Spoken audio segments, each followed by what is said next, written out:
أعوذ بالله من الشيطان الرجيم. بسم الله الرحمن الرحيم. الحمد لله نحمده ونستعينه ونستغفره ونؤمن به ونتوكل عليه ونعوذ بالله من شرور أنفسنا ومن سيئات أعمالنا. من يهده الله فلا مضل له ومن يضلله فلا هادي له ونشهد أن لا إله إلا الله وحده لا شريك له ونشهد أن سيدنا محمدا عبده ورسوله أرسله بالهدى ودين الحق ليظهره على الدين كله وكفى بالله شهيدا، خصوصا على أفضلهم وخاتم النبيين محمد الأمين وعلى آله وصحبه أجمعين، وصلى الله عليه وسلم تسليما كثيرا كثيرا. رب اشرح لي صدري ويسر لي أمري واحلل عقدة من لساني يفقهوا قولي. میں رضوانہ احسان آپ سب سے یہاں مخاطب ہوں. اللہ کی فضل و کرم سے النساء اکیڈمی کے اس پلیٹ فارم میں آج مجھے میرے عظیم اور معتبر اساتذہ کی طرف سے یہ موقع دیا گیا ہے کہ میں امر بالمعروف اور نہی عن المنکر کے ضمن میں اپنا کچھ حصہ ڈال سکوں.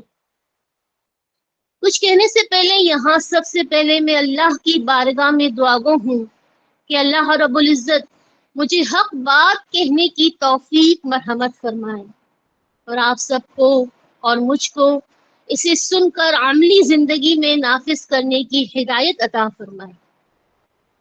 میرا آج کا عنوان رہے گا فکر آخرت اور ہم. یہ دنیا بہت مختصر ہے اور ہمیشہ رہنے والا گھر آخرت ہے. وہ لوگ بہت کامیاب ہوئے جنہوں نے دنیا میں رہ کر اپنی آخرت کو سنوار لیا.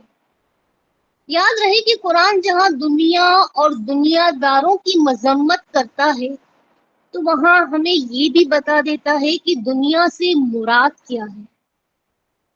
تو دیکھیں ہر وہ چیز جو اللہ کی یاد سے غافل کر دے وہ دنیا ہے، اور دنیا داری سے مراد وہ شخص، دنیا دار سے مراد وہ شخص ہے جو اللہ اور اس کے رسول کے احکامات کو فراموش کرے، جو حلال اور حرام کی تمیز کیے بغیر صرف اور صرف دنیا کمانے میں لگ جائے.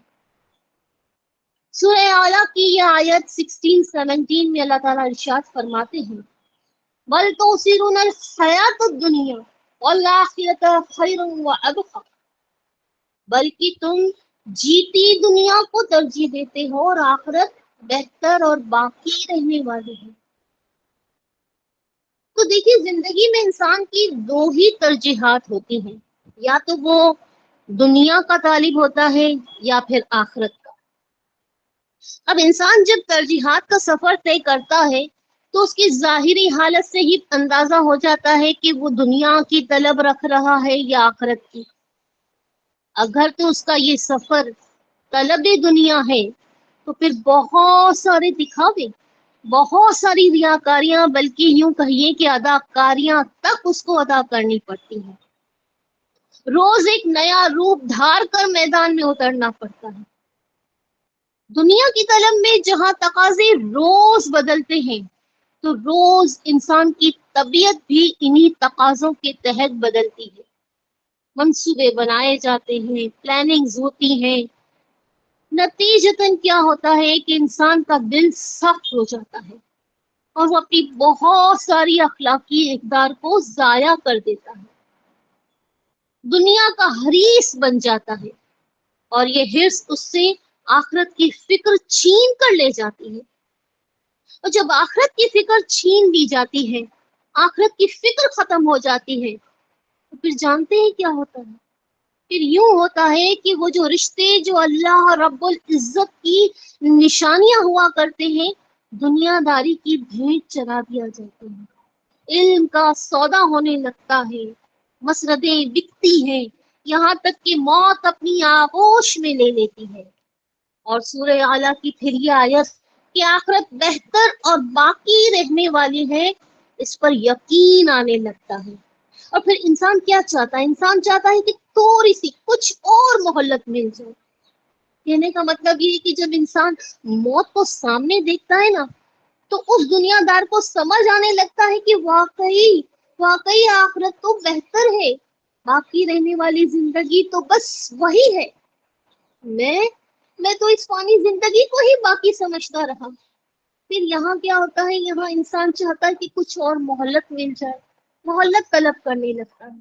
لیکن سورہ منافقون کی آیت 11 میں اللہ واضح طور پر ارشاد فرما دیتے ہیں، اور ہرگز اللہ کسی جان کو مہلت نہیں دے گا جب اس کا وعدہ یعنی موت آ جائے۔ مسلم کی ایک حدیث ہے جس کا ریفرنس نمبر ہے 2412۔ نبی کریم صلی اللہ علیہ وآلہ وسلم کا فرمان ہے کہ آدمی بوڑھا ہو جاتا ہے مگر اس کی دو خصلتیں جوان ہو جاتی ہیں، ایک مال کی حرص اور دوسرا طویل زندگی کی امید۔ اب آپ دیکھیں اپنی زندگی میں آپ نے دیکھا ہی ہوگا، کوئی 60 سالہ بوڑھا بھی مرد ہو، کوئی 70 سال بھی ہو، موت کا ذکر اس سے سنا نہیں جاتا، اور امیدیں ہیں اس کی ختم نہیں ہو پاتی ہیں۔ عمر کے اس حصے میں بھی وہ مال حاصل کرنے کی خواہش میں، دنیا کی پلاننگ میں مصروف رہتا ہے۔ کچھ لوگ اس سے کہتے ہیں ابھی تو آپ بہت صحت مند ہیں، ابھی تو بڑی زندگی پڑی ہوئی ہے۔ یہ سب کیا ہے؟ یہ سب ہے شیطان کے دھوکے، یہ سب ہے ہمارے نفس کا ہم پر غلبہ، جن کی وجہ سے ہم اپنی اصل حقیقت کو بھول جاتے ہیں اور لمبی عمر کی امید میں توبہ کو چھوڑ دیتے ہیں۔ کیا ہم نے اور آپ نے اپنی روزمرہ زندگی میں یہ کبھی دیکھا نہیں ہے کہ موت تو ایسی اٹل حقیقت ہے جو عمر کو نہیں دیکھتی ہے؟ وہ یہ نہیں دیکھتی کہ کس نے زندگی کے کتنے سال گزار لیے ہیں۔ وہ تو 20 سال کے جوان کڑیل کو بھی اپنی آغوش میں لے کے چلی جاتی ہے، وہ تو 2 سال کے بچے کو بھی اپنی آغوش میں لے لیتی ہے۔ غرض یہ کہ موت سے کسی حال میں بھی غافل نہیں ہونا چاہیے۔ آگاہ اپنی موت سے کوئی بشر نہیں، سامان 100 برس کا ہے اور پل کی خبر نہیں۔ ضرورت اس امر کی ہے کہ آخرت کے عقیدے کو اپنے دل میں راسخ کر لیا جائے، آخرت کے عقیدے کو اپنے دل میں پختہ کر لیا جائے۔ سورہ عنکبوت کی آیت 64 میں اللہ تعالیٰ ارشاد فرماتے ہیں، اور یہ دنیا کی زندگی کھیل کود کے سوا کچھ نہیں ہے، اور بے شک آخرت کا گھر ضرور وہی سچی زندگی ہے۔ کیا ہی اچھا ہوتا اگر تم یہ جانتے۔ یہاں اس آیت مبارکہ میں اللہ تعالیٰ نے چند روزہ دنیاوی زندگی کو کھیل کود سے تشبیہ دیتے ہوئے یہ خبر دے دی ہے کہ جس طرح انسان اپنی زندگی کے قیمتی لمحات کو اکثر فضول کاموں میں بسر کر کے ضائع کر دیتا ہے، اور دنیا کا حریص بن کر دنیا کمانے کے لیے اپنی عمروں کو ضائع کر بیٹھتا ہے، اس کو کوئی فکر ہی نہیں ہوتی ہے۔ حضرت علی فرماتے ہیں کہ دنیا کے لیے اتنا کرو جتنا دنیا میں رہنا ہے، اور آخرت کے لیے اتنا کرو جتنا اپنے آخرت میں رہنا ہے۔ اب آپ دیکھیے کہ دنیا میں کسی شخص نے کتنا رہنا ہے، کوئی جانتا ہے؟ کوئی نہیں جانتا۔ لیکن آخرت میں کتنا رہنا ہے اس کا دائمی ہونا ہر شخص جانتا ہے، اور ہم اپنی نادانی میں اپنی زندگی کے لیے سب کچھ کر بیٹھتے ہیں جس کی مدت قیام ہمیں معلوم ہی نہیں ہے، اور آخرت کے لیے فکر مند ہی نہیں رہتے جو ایک دائمی زندگی ہے۔ آج موت سے لاپرواہی کا یہ عالم ہے کہ ہم اپنے پیاروں کو اپنے ہاتھوں سے مٹی کے حوالے تو کرتے ہیں، لیکن خود پر آنے والے اس وقت سے غافل ہیں۔ یہ سب لاپرواہیاں، یہ سب بے خوفیاں، یہ کیوں ہے؟ یہ اسی وجہ سے ہے کہ فکر آخرت سے ہم نے غفلت برتی ہوئی ہے، آخرت کی ہمیں کوئی فکر ہے ہی نہیں۔ یہی وجہ ہے کہ آج ہماری زندگیاں حلال اور حرام، جائز اور ناجائز کے فرق کرنے سے لاچار ہیں۔ ہم مادہ پرستی میں اس حد تک آگے نکل کے کھڑے ہو گئے ہیں کہ ہمیں اسلام کی حدود پامال کرتے ہوئے بھی کوئی خوف خدا لاحق نہیں۔ بس چند روزہ زندگی کے لیے، چند روزہ مزے کے لیے ہم نے اسلامی تعلیمات کو پس پشت ڈال دیا اور اپنی آخرت کا سودا کر لیا ہے۔ یہ مسلم کی ایک حدیث یہاں پہ شیئر کی جاتی ہے جس کا ریفرنس نمبر ہے 7197، جس میں ارشاد ہمارے پیارے نبی حضرت محمد مصطفیٰ صلی اللہ علیہ وآلہ وسلم ارشاد فرماتے ہیں، قسم بخدا دنیا کی مثال آخرت کے مقابلے میں صرف ایسی ہے جیسی تم میں سے کوئی اپنی اس ایک انگلی یعنی شہادت کی انگلی کو سمندر میں ڈال کر نکالے اور پھر دیکھے کہ اس میں کتنا پانی لگ کر آیا ہے۔ یعنی پتہ کیا چلتا ہے؟ پتہ یہ چلتا ہے کہ جس دنیا کی طرف ہماری دوڑیں لگی ہوئی ہیں، جس دنیا کی طرف ہماری کوششیں صرف ہو رہی ہیں، وہ تو بالکل حقیر ہے، جبکہ آخرت کی زندگی جس کو ہم بھولے بیٹھے ہیں وہی ناپید ہے، وہی نہ ختم ہونے والے ہیں۔ اب اس حدیث میں آپ دیکھیں، آخرت کی زندگی کو ایک سمندر کے ساتھ اور دنیاوی زندگی کو اس سمندر میں انگلی کے ساتھ لگنے والی پانی کی چند بوندوں کے ساتھ تشبیہ دے کر ہمیں باخبر کر دیا ہے کہ دنیا میں آپ نے جتنا مرضی چاہے رہ لیں، جتنا مرضی آپ زیادہ راہ اختیار کر لیں، آخرت میں اس کی حیثیت ایک تنکے کے برابر بھی نہیں ہے۔ سورہ روم کی آیت 7 میں اللہ تعالیٰ ارشاد فرماتے ہیں، جانتے ہیں آنکھوں کے سامنے دنیاوی زندگی، جانتے ہیں آنکھوں کے سامنے کی دنیاوی زندگی، اور وہ آخرت سے پورے بے خبر ہے۔ اب اس آیت میں دیکھیے ان دنیا داروں کا ذکر آ رہا ہے جو دنیاوی زندگی کا صرف اور صرف ظاہری پہلو جانتے ہیں، اس کی حقیقت سے تو بالکل غافل ہے۔ انسان یہ سوچے تو صحیح کہ وہ اپنی مرضی سے پیدا نہیں ہوتا، نہ ہی موت اس کی مرضی سے آنی ہے، تو پھر وہ پیدائش اور موت کے درمیانی عرصے کو اپنی مرضی سے کیوں گزارنا چاہتا ہے؟ یہ دنیا نصیب سے ملتی ہے اور آخرت محنت سے، تو محنتیں دنیا کے لیے کی جا رہی ہیں اور آخرت کو محض نصیب پہ چھوڑ دیا جاتا ہے۔ یہ کیسی حماقت ہے، یہ کیسی عقل مندی ہے؟ کیوں ہم اس عارضی زندگی کے لیے مال جمع کرنے کی فکر میں سرگرداں ہیں جہاں چند دن رہنا ہے، اور کیوں ہم اپنی ابدی زندگی یعنی آخرت کے لیے نیک اعمال جمع کرنے کی فکر سے محروم ہیں؟ کبھی سوچا آپ نے اس کا جواب؟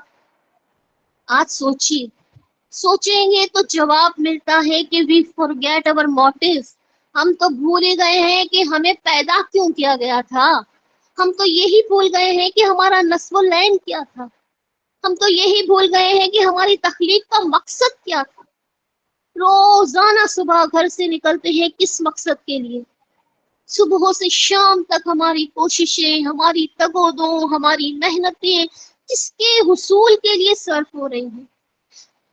رب نے جو آپ کو صلاحیتیں دی ہیں، سوچے کہاں صرف کر رہے ہیں آپ؟ رب نے جو مال دیا ہے وہ کہاں صرف ہو رہا ہے؟ سوچیں آپ کے پاس وقت ہے، یہ وقت آپ کا قیمتی وقت آپ کہاں صرف کر رہے ہیں؟ جائزہ لیں تو حقیقت سامنے آ جائے گی کہ ہم نے کامیاب زندگی، صرف اور صرف کامیاب زندگی گزارنے کو اپنا نصب العین سمجھ لیا ہے۔ بس یہ کہ اعلیٰ تعلیم مل جائے، روزگار ہو تو بہترین روزگار مل جائے، اعلیٰ عہدہ ملے، کہیں سے عمدہ مکان مل جائے، شادی ہو جائے بہت اونچے خاندان میں، سٹینڈرڈ ہمارا اعلیٰ ہو جائے نا، اولاد ہو تو اعلیٰ تعلیم یافتہ اولاد ہو، گھر ہو تو اس کو پھر مزین کریں، آراستہ کر لیں. یعنی کہ انسان نام بھی جو چاہتا ہے، شہرت بھی چاہتا ہے، تو صرف دنیا کے لیے. گویا دنیاوی خواہشات کا پورا ہو جانا ہی اکثریت کے نزدیک کامیابی ہے. تو کیا یہ بات عجیب نہیں لگ رہی ہے کہ ہر شخص دعویٰ تو کرتا ہے مسلمان ہونے کا، الحمدللہ ہم مسلمان ہیں، دعویٰ تو بہت کرتے ہیں لوگ، لیکن موت کی زندگی پر ایمان کتنا رکھ رہا ہے، اس میں کتنی کوششیں وہ صرف کر رہا ہے، اس کی کوششیں صرف کہاں ہو رہی ہیں؟ ذرا دیکھیے، دنیا بنانے کی خاطر یا آخرت کی فکر میں. سورہ مومن کی آیت ہے، سورہ مومنون کی آیت ہے، اور آیت نمبر ہے 16، جس میں اللہ تعالیٰ ہمیں اس بات کا جواب دے رہے ہیں اور فرما رہے ہیں کہ تو کیا یہ سمجھتے ہو کہ ہم نے تمہیں بیکار بنایا، تمہیں ہماری طرف پھرنا نہیں؟ یعنی ہماری تخلیق کا یقیناً کوئی مقصد ہے، اس کا تقاضا یہ ہے کہ ہمیں لوٹ کر جانا ہے آخرت کی جانب، جہاں سزا اور جزا کا تعین کیا جائے گا. ایک اور جگہ قرآن نے مقصد تخلیق کو یوں بیان کر دیا، سورہ ملک کی آیت 2 میں، وہ اللہ ہے جس نے موت اور زندگی پیدا کی تاکہ تمہاری آزمائش ہو کہ تم میں کس کا کام زیادہ اچھا ہے. سورہ زاریات کی آیت 52 میں پھر اللہ نے فرمایا کہ میں نے جن اور آدمی اسی لیے بنائے ہیں کہ میری بندگی کریں. تو گویا ثابت ہوا کہ مجھے اور آپ کو یہاں انجوائے کرنے کے لیے نہیں بھیجا گیا ہے. ہماری تخلیق کا مقصد ہماری آزمائش ہے، ہماری تخلیق کا مقصد اللہ کی بندگی ہے. لیکن آج اگر ہمارے پاس وقت نہیں ہے تو صرف اور صرف اللہ کی بندگی کے لیے ہی وقت نہیں رہا. یہ جو آخرت کا سفر ہے نا، یہ بڑا ہی طویل سفر ہے، بڑا ہی دشوار گزار راستہ ہے. اور اہم بات یہ ہے کہ اس سفر کا وقت مقرر تو ہے، مگر کسی بھی شخص کو معلوم نہیں کہ اس سفر پر ہمیں اچانک بلاوا آ جائے گا. اچانک آپ نے یہ سفر طے کرنا ہے، اور اس سفر پر جانا بھی اکیلے ہی ہوگا. تو عقل مندی کی بات یہ ہے، اور کوشش بھی یہی ہونی چاہیے آپ کی اور میری، کہ سفر خیریت سے مکمل ہو جائے، انسان اپنی منزل مقصود یعنی جنت تک حفاظت سے پہنچ جائے. تو اس سفر کے لیے عقل تو یہ کہتی ہے کہ زیادہ راہ کا ہونا ضروری ہے، سامان ضروری ہے. سفر میں نکلتے ہیں تو ہم کچھ نہ کچھ سامان لے کے جاتے ہیں نا، جو ہمیں اس سفر میں کام آ سکے. تو عقل کا تقاضا بھی یہ ہے کہ جو طویل سفر آپ طے کرنے کے لیے جا رہے ہیں، اس میں آپ کے لیے آپ کے پاس زیادہ راہ کا ہونا ضروری ہے. تو پتا ہے وہ زیادہ راہ کیا ہے؟ اس سفر کے لیے، اس خطرناک سفر کے لیے سامان صرف اور صرف تقویٰ ہے. کامیاب ہے وہ شخص جو لمحہ بلمحہ تقویٰ کا سامان تیار رکھتا ہے کہ نہ جانے کس لمحے سفر پر جانا پڑ جائے. سورہ اعراف کی آیت دیکھیے، سورہ اعراف کی آیت ہے 35، جس میں اللہ نے ارشاد فرمایا، تو کوئی خوف الہی یعنی تقویٰ کی راہ اختیار کر لے گا تو اسے نہ مستقبل کا کوئی ڈر ہے اور نہ ماضی کا کوئی غم. اب آپ کو پتا ہے، یہ دنیا ہر انسان کے لیے ایک امتحان گاہ ہے. آپ کی زندگی وہ مدت ہے جو مقرر کی گئی ہے امتحان کے لیے. انسان اپنے رب کی ودیعت کرتا قوتوں کو، صلاحیتوں کو بروئے کار لا کر عقل و شعور کی روشنی میں راہ ہدایت پر گامزن ہو کر امتحان میں کامیابی حاصل کر سکتا ہے. لیکن یہاں آپ دیکھیے کہ کوئی نہیں جانتا کہ ہمارے پاس وقت کتنا ہے امتحان دینے کے لیے، ہمارے پاس وقت کتنا ہے تیاری کے لیے. تو پھر کرنا کیا چاہیے؟ تو پھر کرنا یہ چاہیے کہ اس محدود وقت میں ہم کیسے تیاری کریں. سوال تو یہی پیدا ہوتا ہے، کس طریقے سے تیاری کریں کہ ہم جو ہے وہ آخرت کے سفر پر روانہ ہو سکیں، ہم جو ہے وہ اس امتحان میں پاس ہو سکیں. سورہ عصر ہمیں سکھا جاتی ہے کہ اس امتحان میں ناکامی سے بچنے کے لیے ضروری ہے کہ ہم ایمان لائیں، ہم ایمان لائیں، ہم نیک عمل کریں، ایک دوسرے کو حق بات کی تاکید اور صبر کی وصیت کرتے رہیں۔ امام زاری نے اس سورہ کی تفسیر میں کچھ یوں بیان کیا ہے۔ امام زاری فرماتے ہیں کہ میں نے سورہ عصر کا مفہوم ایک برف بیچنے والے سے سمجھا جو یہ آواز لگا رہا تھا کہ اس آدمی پر رحم کر جس کا سرمایہ پگھلا جا رہا ہے، اس آدمی پر رحم کرو جس کا مال پگھلا جا رہا ہے۔ یہ سن کر امام زاری نے کہا کہ یہ ہے والعصر ان الانسان لفی خسر کا مفہوم، یعنی آدمی کی زندگی برف کے پگھلنے کی طرح تیزی سے کم ہو رہی ہے، تیزی سے کم ہوتی جا رہی ہے، اور جو اس سے آخرت نہ کما پائے وہ سراسر خسارے میں رہا، وہ سراسر نقصان میں رہا۔ تو اب جبکہ واضح طور پر پتا چل گیا کہ ہماری غفلت کا ریزن کیا ہے، اب آپ کو یہ سمجھ آ گئی کہ اس کا واحد سبب کیا ہے، تو یہ جانتے ہوئے بھی ہم جو ہے وہ دنیا کے لیے کوشاں ہیں، صرف اس لیے کہ یہ دنیا ہمارے لیے مرغوب بنا دی گئی ہے۔ سورہ کاف کی آیت 7 میں دیکھیے اللہ ارشاد فرماتے ہیں بے شک ہم نے زمین کو زینت بنایا ان چیزوں کو جو اس پر ہیں تاکہ آزمائیں ان میں سے کہ کس کے کام بہتر ہیں۔ تو پتا چلتا ہے کہ دنیا کو ہمارے لیے مزین کر دیا گیا ہے، دنیا کو ہمارے لیے آراستہ کر دیا گیا ہے کہ کون اس متاع الغرور یعنی دھوکے کی زندگی میں اپنے آپ کو گم کیے رکھتا ہے اور کون اس سے بچل کر دامن بچا کر نکل جاتا ہے۔ پھر دنیا پرستی اور غفلت کی ایک اور وجہ بھی سامنے آتی ہے، اور وہ ہوتی ہے شیطان۔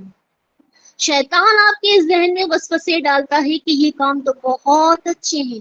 سورہ انفال کی آیت 48 دیکھیے، اور جب شیطان نے ان کی نگاہ میں ان کے کام بھلے کر دکھائے، یعنی جب ہم اپنے برے کاموں کو اچھا سمجھنے لگتے ہیں تو پھر ہم توبہ کی طرف مائل ہو ہی نہیں پاتے، اور یہی گمراہی ہمیں جہنم کے گھڑے تک پہنچا دیتی ہے۔ امام غزالی کا فرمان ہے، غور سے سنیے گا، کہ جو شخص بھی آخرت کی کامیابی سے محروم ہوا وہ اس لیے کہ وہ آخرت کی راہ پہ چلا ہی نہ تھا، اور جو نہ چلا وہ اس لیے کہ یا تو وہ اس راہ کو جانتا ہی نہ تھا یا اس راہ پر چلنے کے قابل ہی نہ تھا، اور جو چلنے کے قابل ہی تھا وہ اس لیے نہ تھا کہ وہ نفسانی خواہشات کا غلام تھا، یعنی جو چلنے کے قابل نہ تھا وہ کیوں قابل نہ تھا، وہ اس لیے کہ وہ نفسانی خواہشات کا غلام تھا اور تمام عمر اس کی قید سے نکل ہی نہ سکا۔ تو امام غزالی کے اس بیان سے ہماری غفلت کا، ہماری ناکامی کا جو سبب سمجھ میں آ رہا ہے وہ یہ ہے کہ ہم تو اس راہ سے آشنائی نہیں ہے جس راہ پر ہمیں چلنا ہے، ہم تو وہ صراط مستقیم بھول چکے ہیں کہ جس پر چل کر ہمیں کامیابی ملنی ہے، ہماری نگاہوں سے تو وہ سچا راستہ گم ہی ہو چکا ہے کہ جس پر فلاح کا دار و مدار ہے۔ یہ جو غلط نظریات ہیں، غلط عقائد ہیں، اس کی بنا پر ہم اپنا صراط مستقیم کھو بیٹھے ہیں۔ الحمدللہ ہم سب مانتے ہیں کہ ہم مسلمان ہیں، موت کے آنے کا یقین بھی ہے، لیکن دوسری طرف کیا یہ حقیقت نہیں ہے کہ اگر ہمیں اپنی موت کا پختہ یقین ہوتا تو ہم آخرت کی زندگی کے لیے نیک اعمال نہیں کر رہے ہوتے؟ ہمیں اپنی موت کا پختہ یقین ہوتا تو کیا ہم اپنے رب سے یوں غافل ہوتے؟ یہ دنیا کی ہوس، یہ دنیا کی حرص جہنم کے گہرے گڑھے سے ہمیں قریب سے قریب تر کرتی چلی جا رہی ہے۔ کسی بزرگ کے کہنے والے کے الفاظ کو ذرا غور سے سنیے تو دنیا ہی بدل جائے کہ اے غافل انسان یاد رکھ وہ وقت جلد آنے والا ہے جب تیرا عہدہ، تیری کوٹھی، تیرا مال، تیری اولاد تجھ سے چھین لیا جائے گا، تو ایک تختے پر غسل دینے والوں کے ہاتھ میں ہوگا۔ تیری چاہنے والے تجھے غسل اور کفن دے کر قبرستان لے جائیں گے اور مٹی کے نیچے دفن کر دیں گے۔ تیرا خوبصورت جسم کیڑوں کی خوراک بن جائے گا اور پھر خاک میں مل کر خاک ہو جائے گا۔ اے عزیز، اے عزیز، تیرے چاہنے والے تیری یاد میں روئیں گے اور پھر تجھے ہمیشہ کے لیے بھول جائیں گے۔ تو قبر میں اپنے گناہوں کی سزا میں گرفتار ہو جائے گا۔ تو اے عقل مند باشعور انسان، آج سوچ لے، آج سوچ تو صحیح کہ جیسے تو زندگی گزار رہا ہے، کیا تو اس سے مطمئن ہے؟ کیا تو اپنے مقصد تخلیق کے مطابق زندگی بسر کر رہا ہے؟ یہ سوال کبھی کبھی ذرا اپنے آپ سے پوچھیے اور پھر دل کے کانوں سے سنے کہ آپ کا سب سے زیادہ رحم کرنے والا، سب سے زیادہ غفار رب سورۃ الانفطار کی آیت 6 میں کچھ یوں فرما رہے ہیں کہ اے انسان، تجھے کس چیز نے بہکا دیا اپنے کرم کرنے والے رب سے؟ ہمارا رب تو بڑا ہی کریم ہے نا، ہم اسی کو ہی بھول گئے ہیں۔ ہمارا رب تو بڑا غفور الرحیم ہے اور ہم آج اسی کے آگے توبہ نہیں کر رہے۔ حضرت ابو ذر غفاری سے روایت ہے کہ حضور صلی اللہ علیہ وآلہ وسلم نے فرمایا کہ اے ابو ذر، ذرا کشتی اچھی طرح دیکھ بھال کر لو، سمندر بہت گہرا ہے، مناسب زیادہ راہ جمع کر لو، سفر بہت طویل ہے، سامان کا بوجھ ہلکا رکھو کیونکہ گھاٹی بہت دشوار ہے، اور ہر کام میں اخلاص پیدا کر لو کیونکہ پرکھنے والا رب بڑا دانا ہے۔ یاد رکھنے کی بات یہ ہے کہ آخرت منزل ہے اور دنیا سفر ہے، آخرت قیام ہے اور دنیا راستہ ہے، آخرت مقصد ہے اور دنیا مقصد کے حصول کے لیے واسطہ اور وسیلہ ہے۔ اب سوال پیدا یہ ہوتا ہے کہ آخرت کی تیاری کیسے کریں؟ کثرت سے موت کو یاد کریں۔ موت ایک ظاہری صورت ہے اور ایک باطنی احساس بھی ہے۔ ایک طرف اہل و عیال سے جدائی، مال سے جدائی، عزیز و اقارب سے جدائی، تو دوسرا پہلو غور کیجیے اپنے خالق سے ملاقات، اور اس کے بارے میں ہمارا ایک نظریہ، یعنی موت کے بارے میں ہمارا ایک نظریہ ہے اور فرشتوں کا ایک تبصرہ ہے۔ مرنے والا جب مر جاتا ہے تو فرشتے پوچھتے ہیں اس نے آگے کیا بھیجا۔ دیکھیے، فرشتے پوچھتے ہیں اس نے آگے کیا بھیجا، اور لوگ پوچھیں گے اس نے پیچھے کیا چھوڑا۔ قرآن اور احادیث میں لذتوں کو توڑنے والی ایک چیز ہے موت، اس کی یاد دہانی کرائی گئی ہے۔ صحابہ کرام دیکھیں ہر وقت تصور موت میں گم رہتے تھے۔ ہمارے خلیفہ دوم حضرت عمر فاروق رضی اللہ تعالیٰ عنہ نے اپنی انگوٹھی مبارک میں یہ نقش کندہ کروایا تھا کہ موت بذات خود ایک نصیحت کرنے والی چیز ہے، اور انہوں نے اپنے لیے ایک ملازم لازم رکھا تھا اور اسے ہدایت دی تھی کہ مجھے ہر روز موت کی یاد دلایا کرو، مجھے آواز لگا لیا کرو کہ اے عمر، اپنی موت کو نہ بھولنا، اے عمر، اپنی موت کو نہ بھولنا۔ اب اس کے بعد ہے دوسرا پوائنٹ، دنیا سے بے رغبتی۔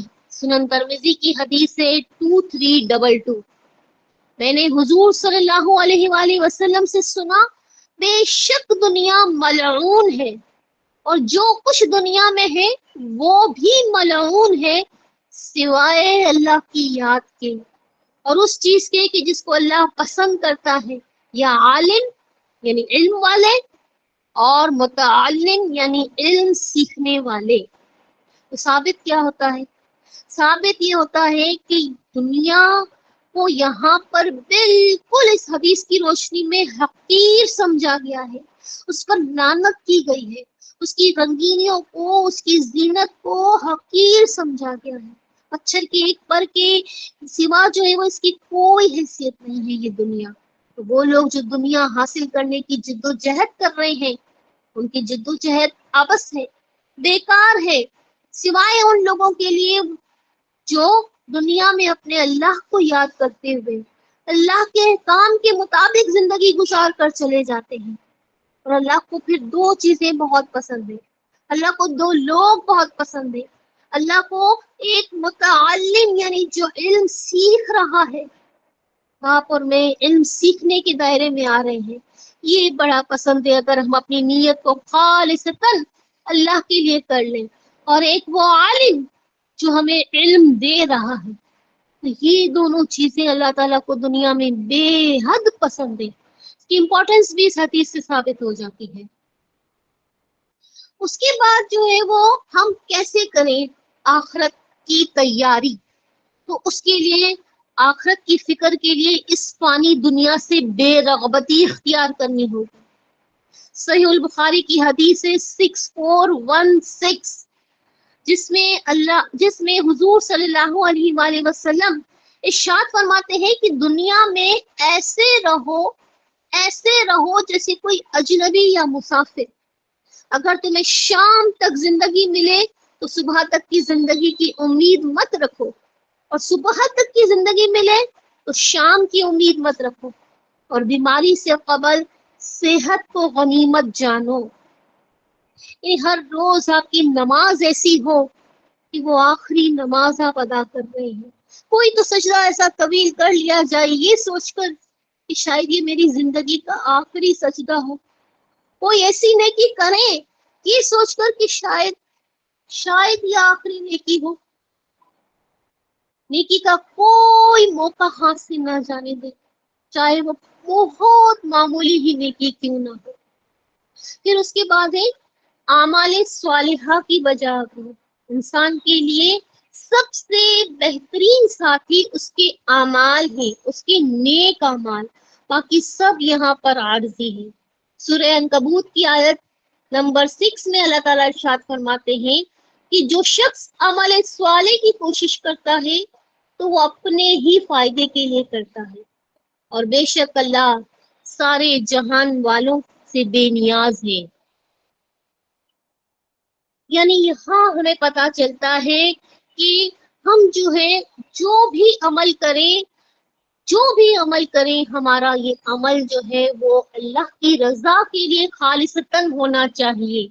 ہمارا جو بھی عمل ہے وہ اللہ کی رضا کے لیے خالصتاً ہونا چاہیے، اور ساتھ ہی ساتھ جو ہے وہ اللہ کی رضا کے لیے ہمیں حقیر سے حقیر نیکی کا بھی موقع ہاتھ سے نہیں جانے دینا چاہیے۔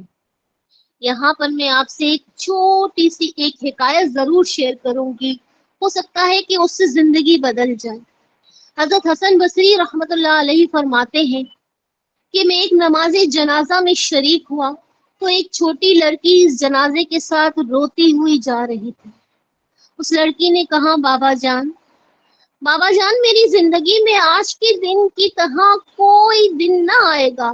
میں نے کہا اے بیٹی تیرے باپ کے لیے آج کے دن کی طرح کوئی دن بھی نہیں آئے گا۔ ہم دفن کے بعد ہم واپس ہو گئے۔ اگلے دن صبح میں نے اسی لڑکی کو قبرستان جاتے دیکھا تو اس کے پیچھے پیچھے چلا کہ یہ لڑکی ہے تو دانا، دیکھیں کرتی کیا ہے وہاں جا کر۔ راوی کہتا ہے یعنی حسن بصری فرماتے ہیں کہ آپ اس کی نظروں سے اوجھل رہنے کے لیے ایک درخت کی اوٹ میں رہے، اور وہ لڑکی اپنے والد کی قبر سے لپٹ گئی اور کہنے لگی بابا جان کل رات تو میں نے آپ کے لیے چراغ جلایا تھا، آج رات آپ کے لیے کس نے چراغ جلایا ہوگا؟ بابا جان کل رات تو میں نے آپ کے لیے بستر بچھایا تھا، آج رات آپ کے لیے کس نے بستر بچھایا ہوگا؟ بابا جان کل رات میں نے آپ کے ہاتھ پاؤں دبائے تھے نا، آج رات آپ کے ہاتھ پاؤں کس نے دبائے ہوں گے؟ بابا جان کل رات میں نے آپ کو پانی پلایا تھا، آج رات کس نے پانی پلایا ہوگا؟ بابا جان کل تک تو آپ کو میں کھانا دیا کرتی تھی، آج آپ کو کھانا کس نے دیا ہوگا؟ حضرت حسن بصری یہ سن کر رونے لگے، اور اس لڑکی کے پاس جا کر فرمایا کہ بیٹی یوں نہ پوچھو، یہ کہو کہ اے بابا جان، ہم نے قبر میں آپ کا منہ قبلے کی طرف کیا تھا، کیا آپ اسی حال میں ہیں؟ بابا جان، ہم نے قبر میں آپ کو صحیح و سالم بدن کے ساتھ لٹایا تھا، کیا آپ کا بدن صحیح ہے یا کیڑے آپ کے بدن کو کھا رہے ہیں؟ بابا جان، نکیرین نے آپ سے 3 سوال پوچھے تھے، آپ نے ان سوالوں کے صحیح جواب دیے یا نہیں؟ بابا جان، علماء فرماتے ہیں کہ مردوں پر قبر کشادہ ہو جاتی ہے یا پھر تنگ، تو آپ پر قبر کشادہ ہوئی یا تنگ؟ بابا جان، علماء فرماتے ہیں کہ میت کے کفن کو جنت کے کفن سے بدل دیا جاتا ہے یا آگ کے کفن سے، تو آپ کا کفن جنت کے کفن سے بدلا گیا ہے یا آگ کے کفن سے؟ بابا جان، علماء فرماتے ہیں کہ قبر کسی کو ایسے دباتی ہے جیسے ماں محبت سے گلے لگاتی ہے، اور وہ کسی کو غضب سے ایسے دباتی ہے یہاں تک کہ اس کی پسلیاں ایک دوسرے میں گھس جاتی ہیں۔ تو آپ کو قبر ماں کی طرح محبت سے گلے ملی ہے یا غیظ و غضب سے؟ بابا جان، یہ شرمندہ ہوتی ہے، اگر متقی ہے تو اس پر نیکیاں زیادہ کیوں نہیں کی، اور گنہگار ہے تو اس پر گناہ کیوں کیے؟ تو اے بابا جان، آپ گناہوں کی وجہ سے شرمندہ ہوئے یا نیکیوں کی کمی پر؟ تو اے اللہ، ان کی قبر کو جنت کا باغ اور مجھے قیامت کے دن ان کی ملاقات نصیب فرما۔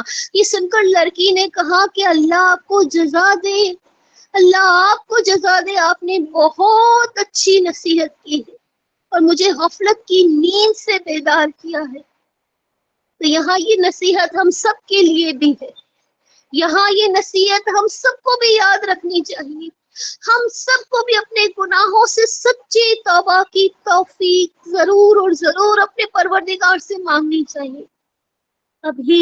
ابھی الحمدللہ ہماری سانسیں جاری ہیں، ابھی الحمدللہ زندگی ہمارے ہاتھ میں ہے، ابھی الحمدللہ ہمارے پاس وقت ہے، قدر کر لیجیے، اپنی آخرت کی فکر میں لگ جائیے، اپنے وقت کا بہترین مصرف ڈھونڈ لیجیے، اپنی صحت کو، اپنے علم کو، اپنی صلاحیتوں کو اللہ کے لیے خالص کر لیجیے، شیطان سے اور نفس کے دھوکے سے بچنے کے لیے اللہ کی پناہ میں آ جائیے۔ ہر روز ایسا سجدہ کیجیے کہ شاید یہ آخری سجدہ ہو، اپنے رب سے جڑ جانے کی دعا کیجیے، اور اس بات کی فکر میں لگ جائیے کہ کل ہمیں بھی تو اپنی قبر میں جانا ہے، کل ہماری سانسیں بھی تو ٹوٹیں گی نا، تو کل ہمارے ساتھ بھی تو یہ معاملات پیش ہوں گے۔